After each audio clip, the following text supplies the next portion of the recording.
ધોરણ 10 CBSE English science chapter 6 life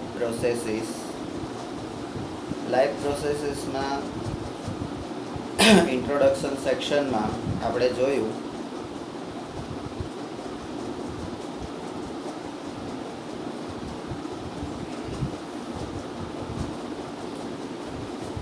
તો how to identify the living organism અથવા તો લિવિંગ બીંગ.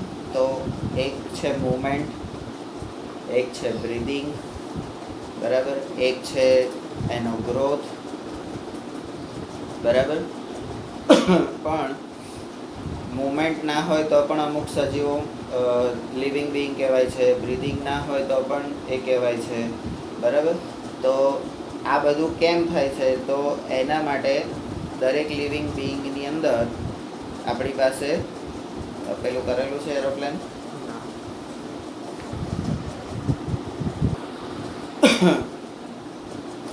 લાઈફ પ્રોસેસીસ હોય છે, મેન્ટેનન્સ માટેની પ્રોસેસ, બરાબર. એ મેન્ટેનન્સ માટેની પ્રોસેસ હોય છે એટલા માટે એ સજીવ છે, બરાબર. તો એ પ્રોસેસીસ કઈ છે?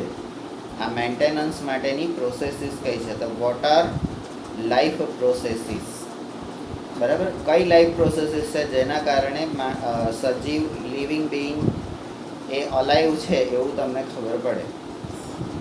The maintenance functions of living organisms must go on even when they are not doing anything particular.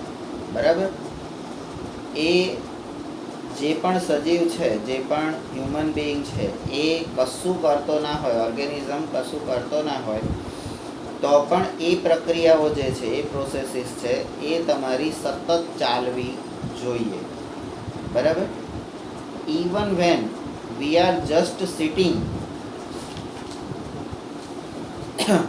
In class, બરાબર.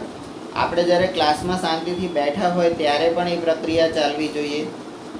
Even if we are just asleep, આપણે જ્યારે સૂતા હોય ત્યારે પણ એ ચાલવી જોઈએ. This maintenance job has to go on, બરાબર. આ મેન્ટેનન્સ પ્રોસેસનું જે કામ છે એ હેઝ ટુ ગો ઓન એટલે ચાલવું જ જોઈએ, મસ્ટ, બરાબર. તો હેવ અને હેઝ, ગ્રામરની અંદર હેવ અને હેઝ એ ક્યારે વપરાય?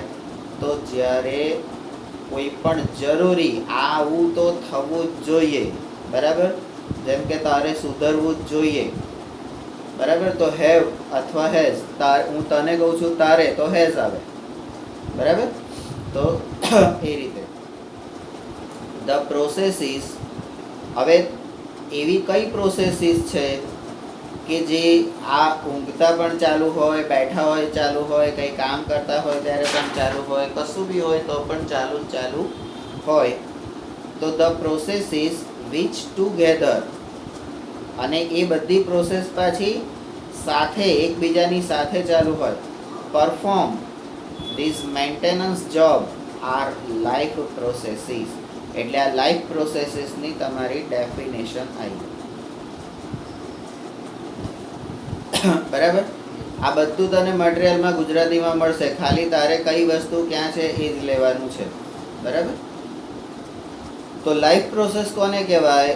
તો જે પ્રોસેસીસ એકબીજા સાથે મળીને મેન્ટેનન્સનું આ કામ કરે છે, બરાબર. એ બધી પ્રોસેસીસને લાઈફ પ્રોસેસીસ કહેવાય, બરાબર. ત્યાર પછીનો પેરા છે, since this maintenance processes are needed to prevent damage and breakdown. અને આ લાઈફ પ્રોસેસીસનો એમ શું છે? તો કે to prevent damage and breakdown.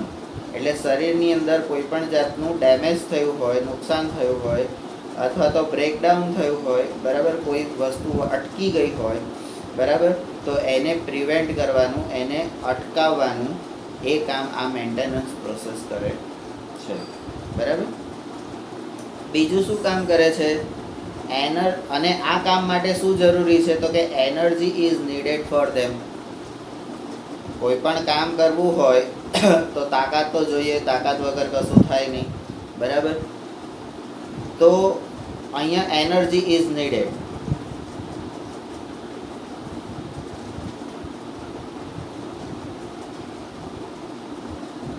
બરાબર. એમ શું છે? એટલે ડેફિનેશન એમ રિક્વાયર શું છે? તો એનર્જી. બરાબર. અહીંયા નીડેડ. હવે ધીસ એનર્જી, હવે આ એનર્જી તમને ક્યાંથી મળે? તો કે this energy comes from outside the body of the individual organisms. હવે એનર્જીના સોર્સ, એનર્જી ક્યાંથી મળે? તો કે આઉટસાઇડ ધ બોડી. બરાબર. સો ધેર મસ્ટ બી, તો તમારે બહારથી કોઈ વસ્તુ લેવાની હોય તો તમારા શરીરમાં કંઈક એવી વસ્તુ હોવી જોઈએ, બરાબર, જે એને કન્વર્ટ કરી શકે. તો there must be, so there must be a process two transfer, there must be a process two transfer a source of energy, source of energy from outside the body of the organism which we call food. બરાબર. તો આ food જે છે એને એ આપણી બહારની energy છે એને શરીરની અંદર ટ્રાન્સફર કરવાનું છે to the inside, to transfer આઉટસાઇડનો જે સોર્સ છે to inside, a process we commonly call nutrition. બરાબર. તો અહીંયા ન્યુટ્રિશન એની ડેફિનેશન આવી. બરાબર. ન્યુટ્રિશન શું છે? તો અહીંથી a process to transfer a source of energy from outside of the body. બરાબર. શરીરની બહારની જે એનર્જીનો સોર્સ છે એને ટ્રાન્સફર કરવા માટે, વિચ વી કોલ ફૂડ, જેને આપણે ખોરાક કહીએ છીએ, ટુ ઇનસાઇડ, અંદરની બાજુએ, the process is commonly called nutrition. બરાબર. If the body size of the organisms is to grow, બરાબર, શરીરનું જે કદ છે એ વધતું હોય, additional raw material will also be needed from outside. બરાબર.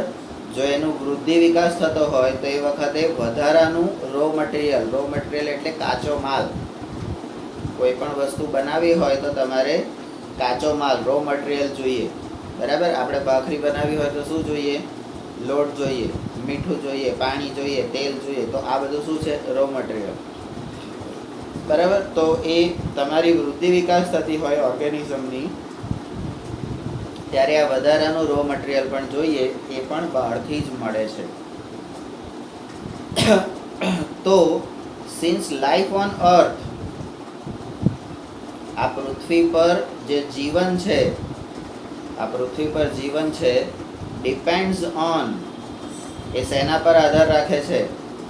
Carbon based molecules. Carbon based molecules એટલે કાર્બન કણો દ્વારા જે બનતા તત્વો છે એની પર આધાર રાખે છે. બરાબર. એટલે આ પૃથ્વી પર કોઈ પણ તત્વ છે, બરાબર, કોઈ પણ ઘટક છે, એનો બંધારણીય ઘટક કયો, એને બનાવવા અથવા તો એને જોડી રાખવા માટેનું તત્વ કયું? તો કે કાર્બન. બરાબર. અને 9thમાં આપણે ભણી ગયા છે કે કાર્બનમાં 4 સહસંયોજક બંધ હોય છે, 4 બાજુ, વચ્ચે સી હોય ને 4 બાજુ લીટી હોય. બરાબર. ચારેય બાજુથી જોડી શકે. બરાબર. અને મજબૂત બંધ હોય. તો પૃથ્વી પરનું જીવન શેના આધારે બનેલું છે? તો depends on carbon based molecules. પછી બીજું શું? તો કે મોસ્ટ ઓફ ધી, અને આ કાર્બન બેઝડ મોલિક્યુલ્સના જે ફૂડ હોય છે એમાંથી બનેલા, તો most of this food sources are also carbon based. આપણે જે જોઈએ છે એ પણ શેનું બનેલું હોય છે? કાર્બન. હવે તમે અહીંથી જુઓ કે જે વસ્તુ આપણે શરીરની બહાર કાઢી નાખીએ છીએ, બરાબર, એ વસ્તુને આપણે ખાઈએ છીએ પહેલાં, બરાબર? તો આપણું શરીર કશું અંદર રાખતું નથી. તો કાર્બન બેઝડ સોર્સિસ છે. Depending on the complexity of this carbon sources, different organisms can then use different kinds of nutritional processes. બરાબર? હવે આ ડેફિનેશન થઈ. ન્યુટ્રિશનમાં કયું મોલિક્યુલ્સ આપણને મળે છે? તો કાર્બન બેઝડ અને different kinds of nutritional processes, તો ટાઈપ્સ, ન્યુટ્રિશનની ટાઈપ્સ, બરાબર? તો ન્યુટ્રિશનની ટાઈપ્સ, દરેક સજીવ જુદી જુદી રીતે પોતાનું પોષણ મેળવે છે. હવે બીજું, the outside sources of energy food B quite varied. બરાબર?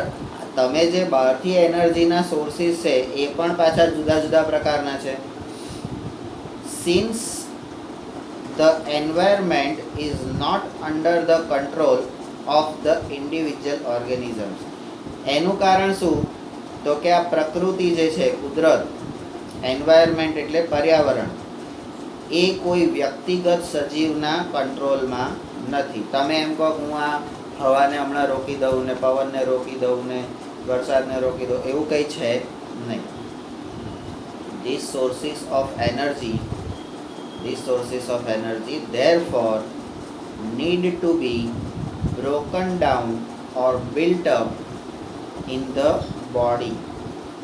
તો આવા બધા જે સોર્સિસ છે કે જે બહારનું આપણા કંટ્રોલમાં નથી પણ શરીરની અંદર, એને બ્રોકન ડાઉન, એના ટુકડા કરવા અથવા તો એને બનાવવા, એટલે તોડવું અને બનાવવું, એવી બોડીની અંદર કોઈ સિસ્ટમ હોવી જોઈએ. And must be finally converted to a uniform source of energy that can be used for the various molecular movements needed for the maintaining living structures, as well as to the kind of molecules the body needs to grow. બરાબર? તો તમારી પાસે પ્રકૃતિ પર તમારો control નથી, કુદરત ઉપર તમારો કંટ્રોલ નથી, તો તમારા શરીરની અંદર, દરેક સજીવના પોતાના શરીરની અંદર આ જે બહારની જે એનર્જી છે એને તોડવાની અને એને ઉત્પન્ન કરવાની, તોડવાની અને બનાવવાની, બંને પ્રક્રિયા તમારા શરીરમાં એક કન્વર્ટેડ એટલે એનો ફેરફાર કરી શકાય. બરાબર? અને ફેરફાર કરીને એને એક યુનિફોર્મ સોર્સ ઓફ એનર્જી, એક એવી એનર્જીના સ્વરૂપમાં એને ટ્રાન્સફર કરવાનું કે જે આ તમારી દરેક પ્રકારની જુદી જુદી, વેરિયસ એટલે જુદી જુદી મોલિક્યુલર મૂવમેન્ટ્સ માટે એ ઉપયોગી થઈ શકે. નીડેડ, અને એ શેના માટે? તો કે મેન્ટેનિંગ લિવિંગ સ્ટ્રક્ચર્સ. બરાબર? તમારા શરીરના વૃદ્ધિ વિકાસ માટે, એની જાળવણી માટે, એના હલનચલન માટે આ બધી એવી એક તમારે એનર્જી તમારે ટ્રાન્સફર કરી દેવી. બહારથી તો જુદા જુદા પ્રકારની મળે, બરાબર, પણ તમારે શું કરવું? તો એ તમારે લેવાનું રહેશે. હવે આપણે બહારની જુદી જુદી એનર્જીઓ જોઈએ તો આપણને કેટલા બધા પ્રકારના ખોરાક મળે છે, બરાબર? તો જુદા જુદા પ્રકારના ખોરાક આપણને મળે છે. આ કારણ કે આપણે એનર્જી તરીકે તો ફૂડ જ લઈએ છીએ, બરાબર? તો એ જુદા જુદા પ્રકારના મળે છે, પણ તમારે કયું લેવું, અથવા તો એ જુદા જુદા પ્રકારના જે ખોરાક તમને મળ્યા, તો એને તમારું શરીર શું કરશે? તો તમારું શરીર એને તમને ઉપયોગી, તમને શું ઉપયોગી છે એવા સ્વરૂપમાં એને ટ્રાન્સફર કરી દેશે. અને આપણે અંદર શું જોઈએ? તો કે એનર્જી જોઈએ તો ગ્લુકોઝ જોઈએ. ગ્લુકોઝના અણુને તોડીને આપણે એટીપી એડિનોસાઇન ટ્રાઇફોસ્ફેટ જે શરીરમાં જુદા જુદા કોષોમાં જાય અને ત્યાં આગળ શક્તિ આપે. અને એ બધું કોણ લઈ જાય છે? તો બ્લડ. બરાબર. એની જોડે પ્રોટીન, કાર્બોહાઈડ્રેટ, ચરબી, મિનરલ્સ સાથે બધું જ એની જોડે જોડે હોય છે. તો બહારથી ભલે બધું જ મળતું હોય, આપણે અહીંયા એટલું સમજવાનું આ લાઈફ પ્રોસેસ છે. લાઈફ પ્રોસેસમાં તમને ગમે તે મળે, બરાબર. તમે પથરાઈ ખાઈ શકો, પણ પથરા પચાવવાની તમારા શરીરમાં તાકાત છે. તો આપણા શરીરને અંદર એવી રીતે તૈયાર કરેલું છે કુદરતે કે પથરાઈ પચાઈ જાણે, પણ એના માટે તમે તૈયાર છો? એટલે દરેક વસ્તુની દરેક ઉંમર હોય છે. આ ઉંમરે આ વસ્તુ થાય, આ ઉંમરે આ વસ્તુ થાય. એટલે ઘણી વખત તમને એવું કહેવામાં આવે, હજી તું નાનો છું, હવે તું મોટો થયો, હજી તું નાનો છું, તમે મોટો થયો. બરાબર. એવું કેમ કહેવામાં આવે છે? તો દરેક વસ્તુ તમે કાચી ઉંમરે કોઈ પણ વસ્તુ કરો છો તો એ તમને શરીરમાં નુકસાન કરે છે, અને પાકટ ઉંમરે કરો છો તો એ તમને ફાયદો કરે છે. બરાબર. તો એ વસ્તુ અહીંયા પણ છે. કોઈ પણ પ્રકારનું ફૂડ હોય, આપણા શરીરમાં એવી એક સિસ્ટમ ગોઠવેલી છે કે એ ફૂડને નાના નાના કણોમાં તોડી નાખે, અથવા તો એ તૂટેલા કણોને વ્યવસ્થિત કોઈ સારી વસ્તુમાં જોડી દે. એવી એક પ્રોસેસ આપણા શરીરમાં હોય છે. અને એ પ્રોસેસ દ્વારા એને એક યુનિફોર્મ સોર્સ ઓફ, એક એવું સોર્સ કે જે આપણા શરીરની દરેક પ્રકારની મોલિક્યુલર મુવમેન્ટ્સ છે, બરાબર, એને કંટ્રોલ કરવા માટે અને એને મેન્ટેન કરવા માટે એ એનર્જી વપરાય. અને એ એનર્જીના કારણે આપણું જે સ્ટ્રક્ચર છે, લિવિંગ સ્ટ્રક્ચર, એ મેન્ટેન થાય છે. બરાબર. અને એ જો મળે તો જ આપણું શરીર ગ્રોથ કરે છે. બરાબર. અમુક ઉંમર સુધી તમે તોફાન મસ્તી કરો તો ચાલે, એના પછી તોફાન મસ્તી કરો તો બરાબર. અત્યારે તમારી ઉંમર જે છે એ શું છે? તો અત્યારે તમારી ઉંમર છે ફક્ત ને ફક્ત ભણવાની. તમારું ફૂલ કોન્સન્ટ્રેશન ક્યાં હોવું જોઈએ? તો આઉટસાઇડમાં ઘણું બધું મળે છે, બરાબર. ગૂગલ પર ઘણું બધું મળે છે, બહારે ઘણું બધું દેખાય છે અને મળે છે, બરાબર. પણ એ બધું તમને તમારા જીવનમાં કામ લાગવાનું છે. તો અત્યારે મને મારા જીવનમાં કે મારું શરીર વ્યવસ્થિત રહે, બરાબર, તો એના માટે મને શું કરવાનું? તો મારે જે કરવાનું છે આ કે એ જે મળે છે એને મારે મારા માટે ઉપયોગ કરવાનો છે. તો હું શું લઈશ? બરાબર. અહીંયા 4-5 સારી અને ખરાબ બધી વસ્તુ મળેલી છે, બરાબર. તો તારા માટે શું લઈશ? સારી વસ્તુ લઈશ, બરાબર. તો શું કરવા આપણે ખરાબ વસ્તુ કરવી જોઈએ કે લેવી જોઈએ? જે આપણને નુકસાન કરે એવું શું કરવું જોઈએ? બરાબર. આપણે જે કરીએ છીએ એનાથી આપણું મગજ, આપણી યાદશક્તિ, આપણું શરીર, આપણું મન, બધી જ વસ્તુને નુકસાન થાય છે, બરાબર. તો જેમાંથી મને નુકસાન જ થતું હોય, એક પળવારનો, એક ક્ષણવારનો આનંદ હોય, એના માટે થઈને મને આટલું બધું નુકસાન થતું હોય, 1-2-5 સેકન્ડ માટેનો આનંદ, એના માટે આટલું નુકસાન થતું હોય, મારે કરવું જોઈએ? ના કરવું જોઈએ, બરાબર. અને સમજવાનું કોને? મારે, બરાબર. કોઈ કહેને હું કરું એનો કોઈ મતલબ નથી, કારણ કે આ બોડી કોનું છે? મારું છે. તો for this a series of chemical reaction. હવે આજે અંદર શરીરની અંદર કોઈ પણ બહારથી સોર્સ આવ્યો તો એનો બ્રેક કરવું કે બિલ્ડ કરવું, એના માટે, અને બ્રેક કરવું અને બિલ્ડ કરવું, એને યુનિફોર્મ સોર્સ ઓફ એનર્જીમાં ટ્રાન્સફર કરવું, કન્વર્ટ કરવું, એના માટે શરીરની અંદર સિરીઝ ઓફ કેમિકલ રિએક્શન, રાસાયણિક પ્રક્રિયાઓની એક ચેન, એક શૃંખલા શરીરની અંદર બને છે. એમને એમ કશું થતું નથી, બરાબર. In this body are necessary. હવે આ મેન્ટેનિંગ લિવિંગ સ્ટ્રક્ચરમાં તમે બહારથી ખોરાક આપો છો, એ ખોરાકને તોડી જોડીને કંઈક સરસ એનર્જી બને છે અને એ મેન્ટેન કરે છે, પણ એના માટે આ ખોરાકના કણોને તોડવાના અને બિલ્ડ કરવાના, એના માટે કેમિકલ રિએક્શન થાય છે. આગળ આપણે 6 પ્રકારના કેમિકલ રિએક્શન જોઈ ગયા છે, 4 પ્રકારના. બરાબર.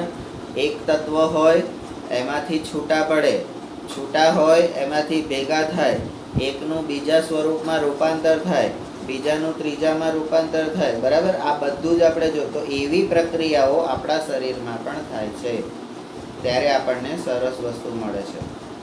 ઓક્સિડાઇઝિંગ, રિડ્યુસિંગ રિએક્શન એટલે ઓક્સિડેશન અને રિડક્શન પ્રક્રિયા are some of the most common chemical means. હવે ઓક્સિડેશન રિડક્શન પ્રક્રિયા દ્વારા શું થાય છે તો કે એમાં commonly to break down the molecules, એટલે આપણું જે બ્રેકડાઉન થવું જોઈએ. આપણે આટલો મોટો કોળિયો લઈએ છીએ, બરાબર, દાંતથી એને ચાવીએ છીએ, એને નાના નાના કણોમાં રૂપાંતરિત કરીએ છીએ, એ અંદર હોજરીમાં જાય છે, હોજરીમાં હજી નાના કણોમાં રૂપાંતરિત થાય છે.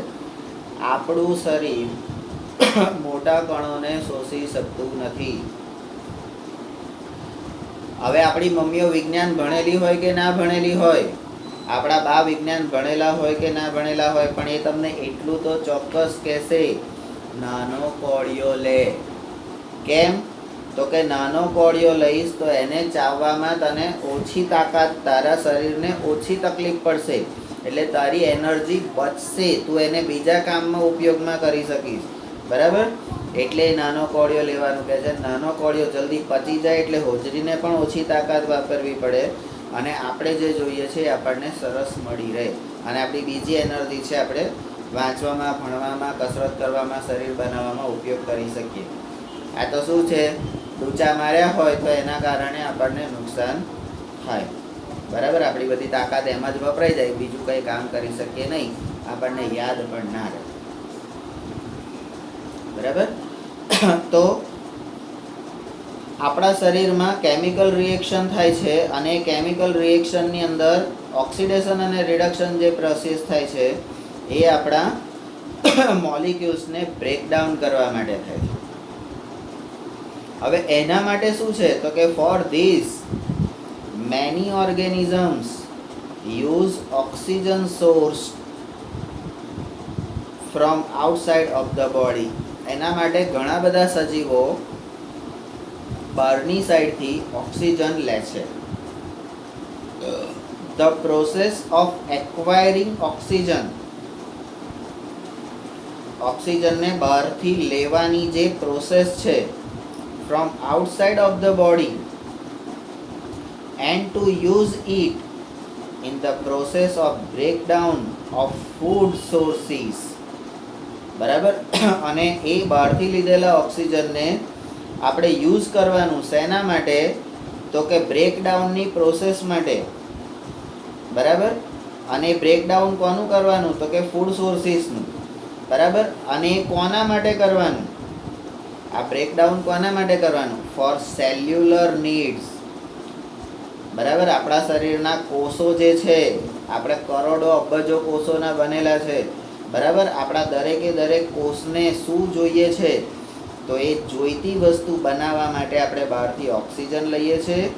ઓક્સિજન આપણી પ્રોસેસને બ્રેકડાઉન કરે છે, ફૂડ સોર્સિસને, અને સેલ સુધી એટલે કોષ સુધી પહોંચાડે છે. It was V call respiration. બરાબર. તો અહીંયા રેસ્પિરેશન. તો ડેફિનેશન ઓફ રેસ્પિરેશન. બરાબર. હવે આપણે જે ખોરાક લીધો એ ખોરાકને પાચન કરવા માટે, ખોરાકનું શોષણ કરવા માટે આપણે ઓક્સિજનની રિક્વાયરમેન્ટ છે, અને ઓક્સિજન બહારથી લઈને આપણે એનું એ કરીએ છીએ અને એ કોષો સુધી પહોંચાડીએ છીએ, શરીરના દરેકે દરેક સેલ સુધી એને પહોંચાડીએ છીએ. તો એ થયું આપણું રેસ્પિરેશન. બરાબર. In the case of a single celled organisms. બરાબર. આપણા સજીવોમાં એક કોષી સજીવો પણ હોય છે, એનું આખું શરીર એક જ કોષનું બનેલું હોય. બરાબર. તો એની અંદર no specific organ for taking in food બરાબર. એની પાસે કંઈ આપણી જેમ હોજરી કે પેટ હોતું નથી, બરાબર.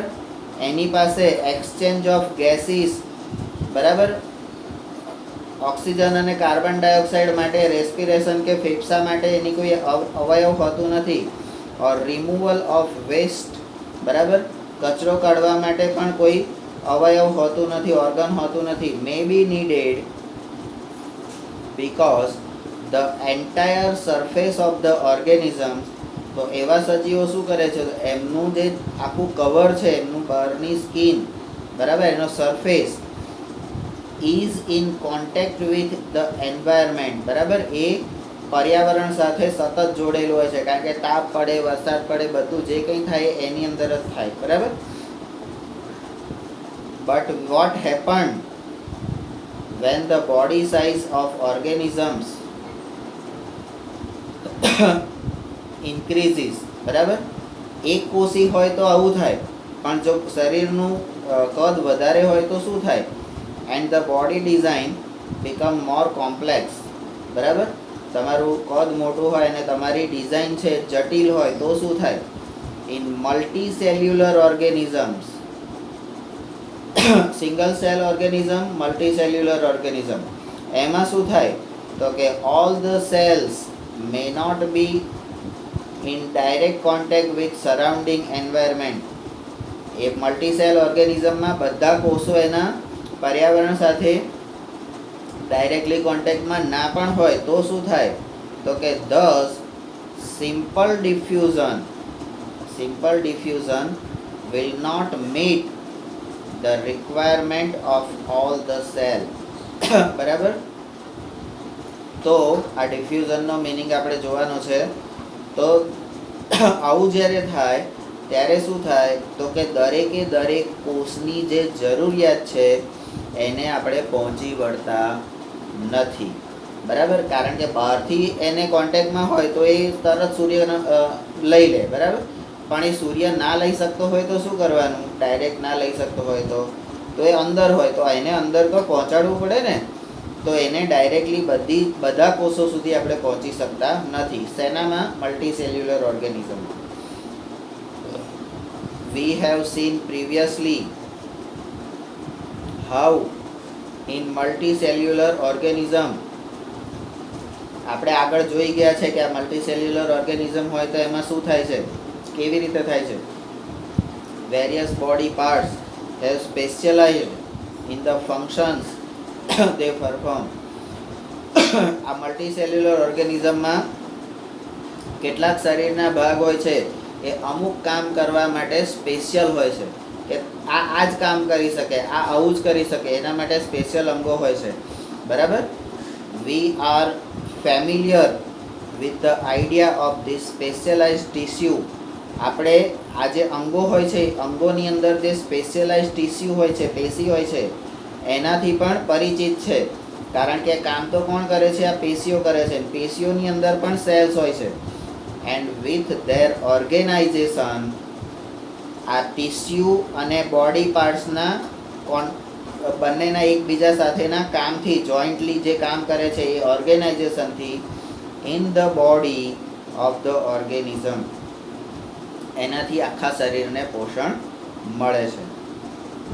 It is therefore not surprising that the uptake of food, બરાબર, એથી આપણને આશ્ચર્ય નથી થતું કે uptake of food and of oxygen will also be the function of specialized tissue.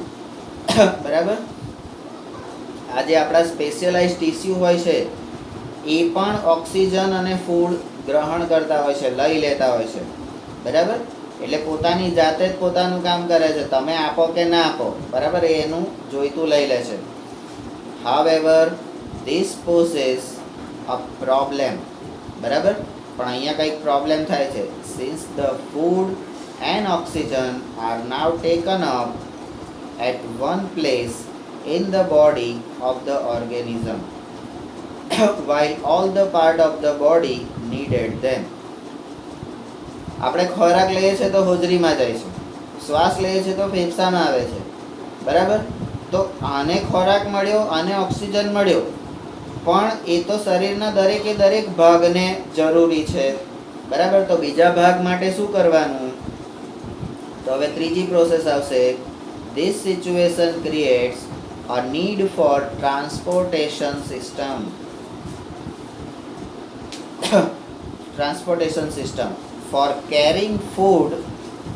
આ ટ્રાન્સપોર્ટેશન સિસ્ટમ શેના માટે છે?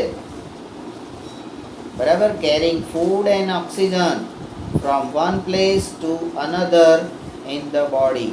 શરીરમાં એક જગ્યાએથી બીજી જગ્યાએ જવા માટે ટ્રાન્સપોર્ટેશન સિસ્ટમ શું લઈ જવાનું છે? ખોરાકના કણો અને ઓક્સિજન. હવે તમે આટલો મોટો કોળિયો ભર્યો અને એને લોહીની નળીમાં લઈ જવાનો હોય તો જશે? એટલા માટે નાના નાના કોળિયા કરીને ખાવાનું, બરાબર. તો ટ્રાન્સપોર્ટેશન સિસ્ટમ આવી ગઈ. હવે when chemical reactions use the carbon source and the oxygen for energy generation. બરાબર, જ્યારે આ કાર્બન સોર્સ એટલે ફૂડ મટીરિયલ અને ઓક્સિજન એનો આપણે એનર્જી શક્તિ જનરેટ કરવા માટે કેમિકલ રિએક્શન દ્વારા ઉપયોગ કરીએ છીએ. they create by product that are not only useless for the cells of the body. હવે આ રાસાયણિક પ્રક્રિયાઓ દરમિયાન એવી વસ્તુઓ, એવી પ્રોડક્ટ પણ નિર્માણ થાય છે જેને શરીરના કોષને પણ જરૂર હોતી નથી. But could even be harmful. જરૂર પણ હોતી નથી અને જો અંદર રહે તો નુકસાન પણ કરે એવી વસ્તુનું પણ નિર્માણ થાય છે.